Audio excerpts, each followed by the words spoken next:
সারা দেশে শিক্ষা প্রতিষ্ঠানে শিক্ষক সংকট মোকাবিলায় জরুরি নির্দেশনা দিয়েছে শিক্ষা মন্ত্রণালয়। শ্রেণীকক্ষে পাঠদান স্বাভাবিক রাখতে অবসরপ্রাপ্ত ও শারীরিকভাবে সক্ষম শিক্ষকদের তালিকা তৈরির নির্দেশ দেওয়া হয়েছে। এ তালিকা থেকে প্রয়োজন অনুযায়ী সাময়িকভাবে শিক্ষক নিয়োগ করা হবে। মন্ত্রণালয়ের এক চিঠিতে বলা হয়, এনটিআরসি এর মাধ্যমে নিয়োগে বিলম্ব এবং শিক্ষক স্বল্পতার কারণে পাঠদান কার্যক্রম ব্যাহত হচ্ছে। তাই অভিজ্ঞ শিক্ষকদের নিয়ে উপজেলা ভিত্তিক অবসরপ্রাপ্ত শিক্ষক পুল গঠনের নির্দেশ দেওয়া হয়েছে।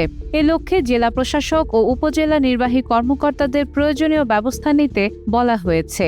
সংশ্লিষ্ট প্রতিষ্ঠানের ম্যানেজিং কমিটি বা গভর্নিং বডির অনুমোদনে এই পুল থেকে শিক্ষক নিয়োগ দেওয়া যাবে। এতে শিক্ষার মান বজায় রাখা এবং পাঠদান কার্যক্রম সচল রাখাই মূল লক্ষ্য বলে জানিয়েছে শিক্ষা মন্ত্রণালয়।